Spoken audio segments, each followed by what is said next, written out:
നമസ്കാരം.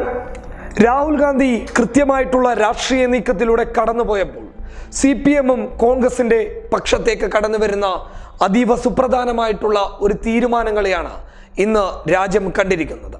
അതായത് മഹാരാഷ്ട്രയിലെ കർഷക നീക്കത്തിലൂടെ വലിയ രീതിയിലുള്ള ഒരു ഗുണം അല്ലെങ്കിൽ ഒരു വലിയ കർഷക പിന്തുണ CPM-ന് സ്വന്തമാക്കാൻ സാധിച്ചിട്ടുണ്ട്. അതുകൊണ്ട് തന്നെ കോൺഗ്രസിന് CPM-ന്റെ ഈ സഖ്യം അല്ലെങ്കിൽ ഈ ഒരു നീക്കം തീർച്ചയായും കോൺഗ്രസിന് വലിയ രീതിയിലുള്ള ഒരു ഗുണം ചെയ്യും. രാഹുലിന്റെ രാഷ്ട്രീയ നീക്കങ്ങൾക്ക് CPM എല്ലാവിധ പിന്തുണയും പ്രഖ്യാപിച്ചിരിക്കുന്ന ഒരു നിലപാടാണ് ഇപ്പോൾ കാണാൻ വേണ്ടി സാധിക്കുന്നുള്ളത്. അതിന്റെ ഏറ്റവും അടിസ്ഥാന ഘടകം പറയേണ്ടത് ഉത്തർപ്രദേശിലെയും തമിഴ്നാട്ടിലെയും ബീഹാറിലെയും മഹാരാഷ്ട്രയിലെയും ഈ സഖ്യ നിലപാടാണ്. അതായത് 4 സംസ്ഥാനങ്ങളിൽ ഇപ്പോൾ നിലവിൽ കോൺഗ്രസിനെ പിന്തുണച്ച് CPM നീങ്ങും.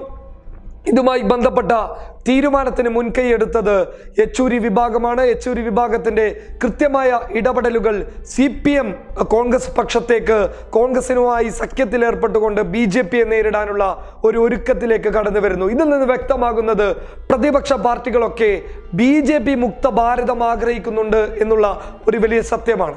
ആ സത്യത്തിന് മൂർച്ച കൂട്ടാൻ വേണ്ടി കോൺഗ്രസിനോടൊപ്പം നിൽക്കുക എന്നുള്ളത് മറ്റുള്ള പ്രതിപക്ഷ പാർട്ടികളുടെ ഒരു വലിയ കടമയായി മാറിയിരിക്കുകയാണ്. അതുകൊണ്ട് തന്നെ CPM-ന്റെ ഈ നീക്കത്തെ വലിയ രീതിയിൽ സ്വാഗതം ചെയ്യുകയാണ് കോൺഗ്രസിന്റെ നേതാക്കന്മാർ. അതായത് ആദ്യഘട്ടത്തിൽ മഹാരാഷ്ട്രയിലും മഹാരാഷ്ട്ര എടുത്തു പറഞ്ഞാൽ കർഷക സമരത്തിലൂടെ ഏറ്റവും വലിയ ഒരു സ്വാധീനം CPM-ന് കർഷകർക്കിടയിൽ ഉണ്ടാക്കാൻ പറ്റിയത് മഹാരാഷ്ട്രയിലെ കിസാൻ മാർച്ച് അടക്കമുള്ളതിൽ സാധിച്ചിട്ടുണ്ട്.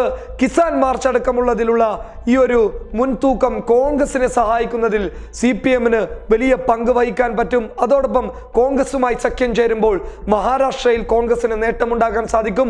പിന്നെ തമിഴ്നാട്ടിൽ DMK സഖ്യത്തിനോടൊപ്പം CPM ചേരുമെന്നുള്ള ഒരു വിവരവും ഇപ്പോൾ പുറത്തു വന്നിട്ടുണ്ട്.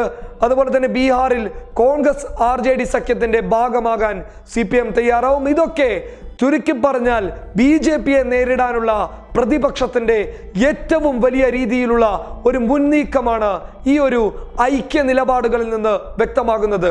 CPM ബംഗാളിൽ ചില നീക്കങ്ങൾ നടത്തുന്നുണ്ടെങ്കിലും എന്നാൽ ഈ 4 സംസ്ഥാനങ്ങൾക്ക് പുറമെ മറ്റൊരു സംസ്ഥാനത്ത് കൂടി, അതായത് 5 സംസ്ഥാനങ്ങളിൽ കൂടി കോൺഗ്രസുമായി ഐക്യപ്പെട്ട് തിരഞ്ഞെടുപ്പിനെ നേരിടാനുള്ള ഒരു വലിയ ശ്രമമാണ് നടത്തുന്നുള്ളത്.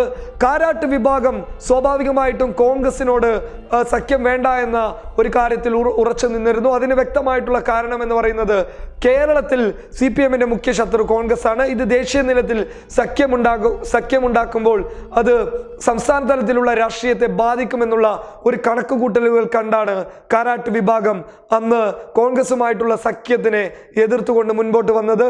പക്ഷേ യെച്ചൂരി വിഭാഗവും അച്യുതാനന്ദനും അടങ്ങുന്ന ഒരു വലിയ ടീം കോൺഗ്രസിന്റെ സഖ്യത്തോട് വലിയ സഖ്യമുണ്ടാക്കുന്നതിൽ ഒരു പ്രശ്നമില്ല എന്ന രീതിയിൽ വലിയ രീതിയിലുള്ള നീക്കങ്ങൾ നടത്തിയിരുന്നു. എന്നാൽ ഇത് പിന്നീട് തള്ളപ്പെടുകയായിരുന്നു. അതിനുശേഷം 2019 ലോക്സഭാ തിരഞ്ഞെടുപ്പിൽ ഈ ഒരു സഖ്യമുണ്ടാക്കി CPM-ഉം കോൺഗ്രസും ഒന്നിച്ചു നിന്ന് BJP-യെ നേരിടുന്ന ഒരു വലിയ കാഴ്ച ഇന്ത്യൻ രാഷ്ട്രീയത്തിൽ സംഭവിക്കുകയാണെങ്കിൽ അത് വലിയ ഒരു നീക്കത്തിന്റെ ഭാഗമായിരിക്കും. കോൺഗ്രസിന് വലിയ നേട്ടമുണ്ടാക്കാൻ സാധിക്കും. സ്വാഭാവികമായിട്ടും കർഷകർക്ക്, അതായത് ദേശീയ രാഷ്ട്രീയത്തിൽ തന്നെ കർഷകരെ അവരുടെ അവകാശങ്ങൾക്ക് വേണ്ടി പോരാടുന്നതിൽ CPM വിജയിച്ചിട്ടുള്ള ഒരു കാഴ്ച നമ്മൾ കണ്ടതാണ്. അതുകൊണ്ട് തന്നെ കർഷകർ CPM-നോട് നിൽക്കുന്ന സമയത്ത് കോൺഗ്രസും CPM-ഉം ഒന്നിച്ചു നിന്നാൽ തീർച്ചയായും ഈ 4 സംസ്ഥാനങ്ങളിൽ വലിയ രീതിയിലുള്ള ഒരു വിജയം കോൺഗ്രസിന് ഉണ്ടാക്കാൻ വേണ്ടി സാധിക്കുമെന്ന കാര്യത്തിൽ യാതൊരു സംശയമില്ല. News desk public Kerala.